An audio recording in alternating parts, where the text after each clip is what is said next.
Hey there, thank you. Welcome to the Film Fan Club show. I'm Sam Carrico. I hope everybody had a fun Halloween. I know I did. Later on, we'll be talking about what movie I saw over Halloween weekend, but a lot of movie news has happened too. Sony dropped the ball and released a new trailer for the Morbius movie 2 days after Halloween. I mean, come on, guys. It's a vampire movie. That was sitting right there. The trailer itself seemed to be a rehash of the first one with several references to the larger Spider-Man universe that honestly feel kind of desperate. I think they literally referenced the Tom Holland, Andrew Garfield, and Tobey Maguire versions of Spider-Man all in this one trailer.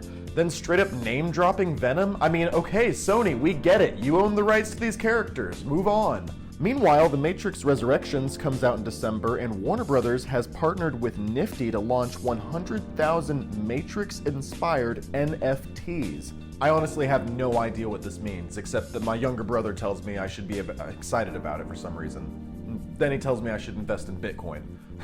But I do have some sad news for you guys. Yeah, Chris Pratt has been cast in yet another upcoming animated film. This time he'll be playing Garfield the cat. The release date is still to be determined, but my favorite comment when we shared this on our Facebook page was Todd Pitts, who wrote, "My kids are just gonna think that's how cartoons sound." Finally, I saw the movie last night in Soho over Halloween weekend, and I gotta say, it was a lot of fun. I enjoyed director Edgar Wright's previous work on Baby Driver, which probably has the most canceled cast you could imagine right now. Last Night in Soho stars Thomasin McKenzie as Ellie Turner. She's a nervous fashion student who moves to an apartment in Soho. That's where Ellie begins to dream of Anya Taylor-Joy as Sandy, who herself is a 1960s performer who falls for Matt Smith. If the plot sounds complicated, you wouldn't be the only one who thinks so. Edgar Wright's style and approach to this material leans into the chaotic nature of the story. The camera work can feel discombobulating at times, but none of this really bothered me. I was taken in by this original story that Wright describes as a psychological thriller. I knew Anya Taylor-Joy would be great in her role, but Thomasin McKenzie is a standout here as well. And Matt Smith, well, is good at being what the story needs him to be, which is an unlikable asshole. A huge departure from his role as Doctor Who. The soundtrack is full of earworms, the songs fit the story of course, but I found myself listening to them days after leaving the theater. The production design is also on point. This all contributes to the movie feeling like you're really in the 60s. The era at times feels romanticized in a way that makes it seem like this was all done with a lot of care. That's not to say the movie can't be dark when it needs to, though. This story was surprising. There were times when I thought I knew how it was gonna go, but then they would just throw me for a loop. The ending may be divisive for some audiences, but the reveal made logical sense to me, and honestly, it kinda had me going, good for her. Really, the only downside of seeing Last Night in Soho was that my date from the evening doesn't want to go on another one. So ladies, as always, my links are in the description. Okay, we've got a great show for you lined up. Later on, we're going to be talking about the new Eternals movie. It came out over the weekend, and critics' ratings have been lower than usual. We'll dig into why. But first, John Lein is here to talk about the new Dune movie. We're a couple weeks behind on that one, so let's not waste a moment more. Okay, joining me now, he is a recovering photojournalist currently based in Nebraska. John Lein is back with us. Hey, John. Hi. It's good to see you, and it's good. I wanted to talk to you particularly about this movie. We both saw Dune, HBO Max. It came out a couple weeks ago, and it's a lot of fanfare going into this movie. It's kind of, a lot of people are saying this is inspiration for Star Wars. Of course, the original book, inspiration for Star Wars and the sci-fi genre in general. There's a lot that I liked about this movie. There's a lot that I found I was kind of mixed on, but I'm curious, like, what was your anticipation level going into Dune, and then how did it hit you when you first saw it? I haven't read the books, so I don't have a lot of like the actual context of what the real story is. You know, a lot of people don't like it, but I really like the David Lynch movie because it's weird. And Villeneuve is great. So I was pretty optimistic about it. And I think largely it met most of my expectations. It got that kind of like, it's half a story, right? And so I feel like it'll be better when the sequel comes out and you just watch it back to back and just get the whole thing. But I liked all of the stuff in this one and think it could be a really good like part one of a two-part story.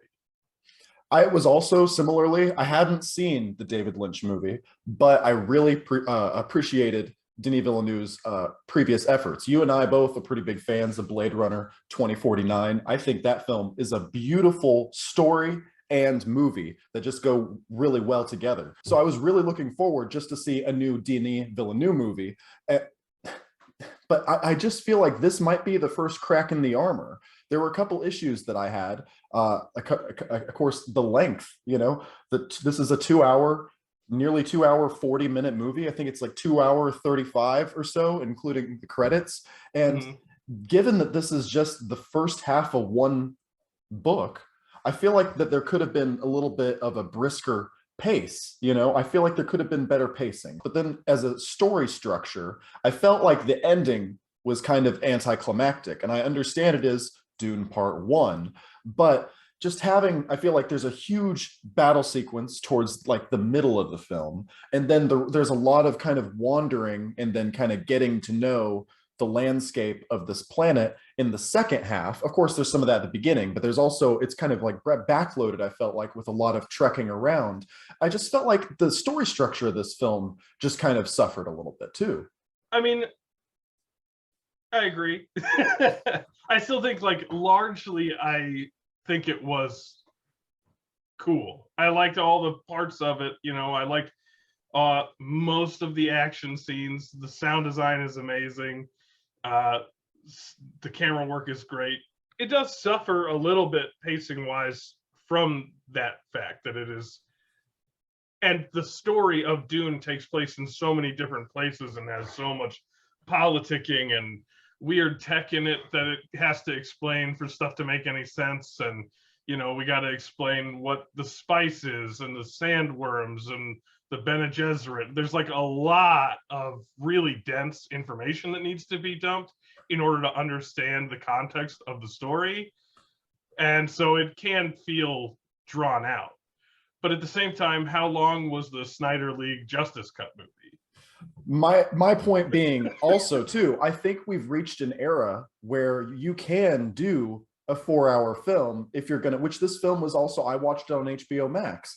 You could do the whole book, and I feel like you could do the whole book justice in a Snyder Cut type of way, in a Netflix miniseries type of way.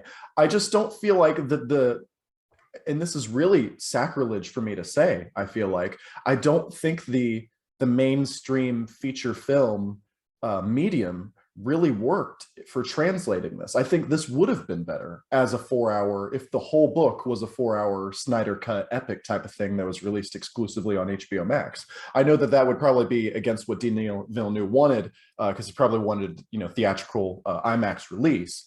But I don't know. I think that the story I would have probably found, again, like you're saying, that satisfaction that hopefully we'll get with Dune Part 2. I feel like I would have gotten that more if they just would have, committed to doing it all as one. I think it'd be super cool to have done both parts and just done an 8 hour movie and still shown it in the IMAX, but you wouldn't have made much money that way. That's a very fair counterpoint. Let's back up and focus on what we like, because I feel like I front loaded this interview with a lot of negativity. That we can't talk enough about the production design. Denis Villeneuve did a great job bringing the world of Blade Runner to life. This is something that's been tackled before, like you said, in the David Lynch movie, but I feel like they're able to create a very distinct world. What did you make of the world building here? There's a lot of really cool stuff in it. I liked the shield tech, even though I think sometimes the combat, so they establish that slow knives get through the shields, right? And then they do a bunch of fight scene tutorial stuff, basically, where they're like, this is how the shields work. And then some of the fight scenes just end up being quick hack and slash things that are competently choreographed as fight scenes, but then a kill move just looks just as fast as any of the other moves that have been happening. And so then you go, well, why did that one flash red and the other ones all flash blue? But even so, they were still cool fight scenes. It was just like there was that little piece of information in the back of my head going like, why is that happening? So you've seen the David Lynch film. How do you like how this film kind of differs, or does it differ in terms of production design? And did you like how it differs in terms of production design? It definitely differs in the production design. You know, this one is cleaner, I think, even though some parts are intentionally dirtier. But just because of modern technology and stuff like that, it all looks smoother and more cleanly animated and CGI'd. But then there are other parts that I think, like the Harkonnens, I think are cooler in the Lynch one. I don't know what they're like in the books, but in the Lynch movie, Baron Harkonnen like collects infectious diseases, and he pulls a heart plug out of like a young nubile boy slave and like bathes in blood.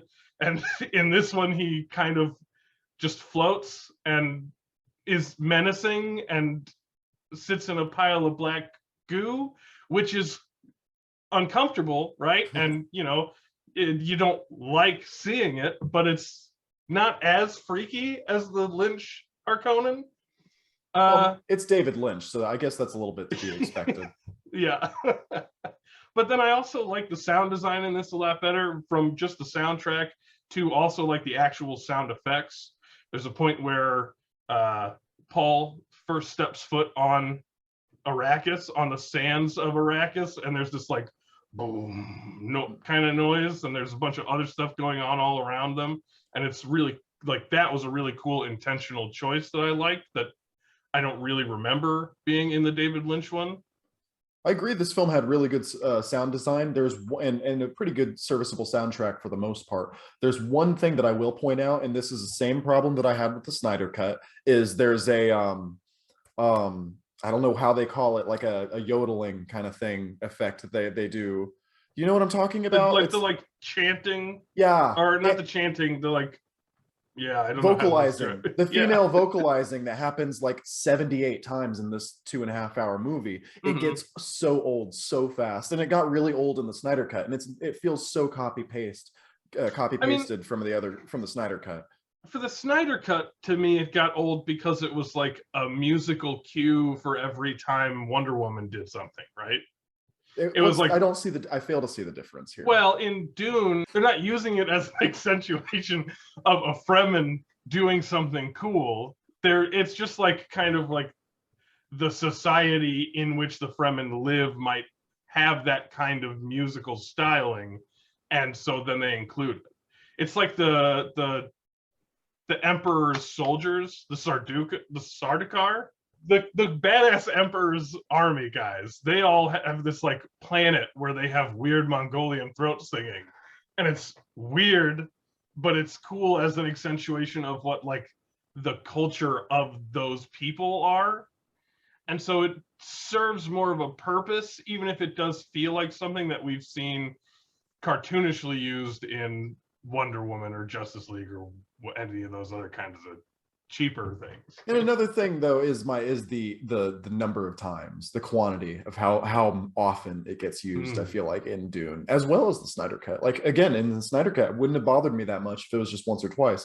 And same like here, it wouldn't have bothered me if it was just once or twice. But it's so often. I feel like I just got so tired of it.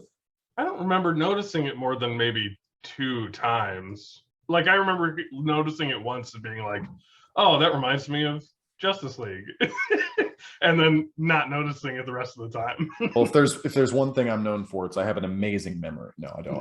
I have a really bad memory. Let's talk about the characters or the actors for a second. What did you think? Also, since you've seen the previous Dune movie, Timothée Chalamet, Timmy himself, plays the lead character here. I thought he was an interesting choice. It really seems like Timothée Chalamet, and Zendaya is in everything. Zendaya is in every movie except for this one, apparently. But she wasn't. Could you imagine being a Zendaya fan and like going to see this movie just for Zendaya? I bet she gets a lot of screen time in the sequel, though. Oh, okay, sure. I can't wait for 2 years. But what did you think of these characters, particularly our leads? I thought they were good. I mean, I think Timothée Chalamet did a really good job of portraying Paul. I think he works a little bit better physically than Kyle MacLachlan. Kyle MacLachlan looked like a full-grown man, I feel like. And Timothée Chalamet is younger and maybe a little lankier and sort of fits visually, I feel like, more with the sort of out of his element, relatively well off, but now sort of betrayed and on the run sort of thing. And also, I just feel like he's maybe is a bit more of an expressive actor, but also Paul gets a lot more characterization in this one than he does in the Lynch movie. Like in the Lynch movie, it's just like, here are the story beats, we're moving on now. And in this one, you get a lot more of like how Paul feels about his dad or his relationships with other people, and like the things that he's seeing vision wise. And so I think maybe it might just be that this movie gives more characterization to the character. Yeah, he is he like a chosen one type of thing going on here? Yeah, I mean, he's like bred over a course of marriage manipulations by the Bene Gesserit to create the chosen one, but he's not supposed to be the chosen one because his mom was supposed to have a daughter. There's a lot of shit going on in Dune that didn't even make it into this movie, and this movie is 2.5 hours for half the book. My point is, and I said this before we started rolling, if you can make The Fellowship of the Ring into one satisfying movie, which a lot of people would say that they did, you can make Dune, which is also around the same length, you could probably make it into one satisfying movie. And I bet some people would say they already have. Is there anything else that you'd like to say about Dune, though? I feel like I'm being pretty negative about it. I just feel like there is not a lot of personality to it, and the pace were really my big problems with it. The world building is really good. I enjoyed it. I think the cast is decent enough. There's not really enough Zendaya, but I don't know. There's a certain charm that other movies have. I think Blade Runner 2049 has, but this movie just doesn't, you know? I'll probably see the second one, but I'm very lukewarm on it. I'm kind of surprised. Yeah, I mean, I told my brother that if I were him, I would wait until the second one comes out and just watch them both together.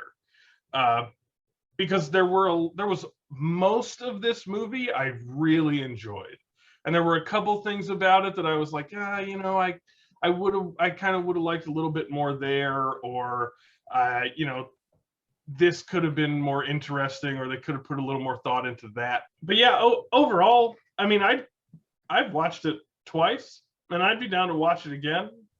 I mean, I watched it once just watching it, and then I watched it once a little later to refresh myself for our conversation. I don't know, there's a lot of specific things in it that I just was like, whoa, that was so good. Oh, that was such a good sequence of shots. Oh, that editing composition was really crazy. Oh, that sound design was super cool. Oh, that part was really badass. Oh, I really like those little spinny bombs that bust through the shields and then explode.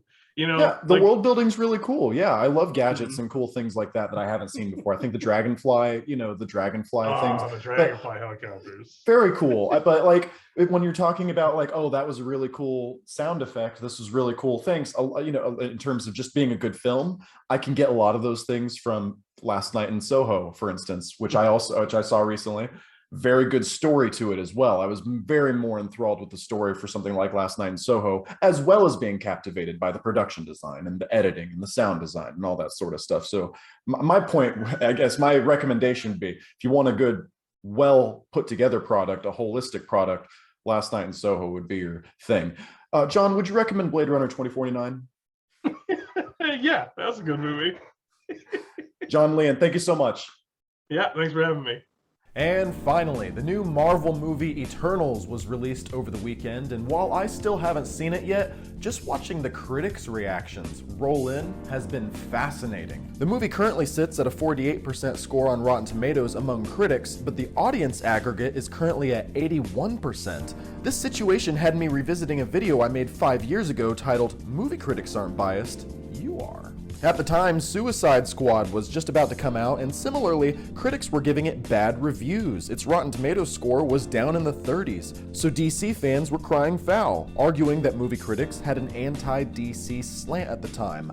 I responded to this by saying no, of course movie critics aren't biased against comic book movies.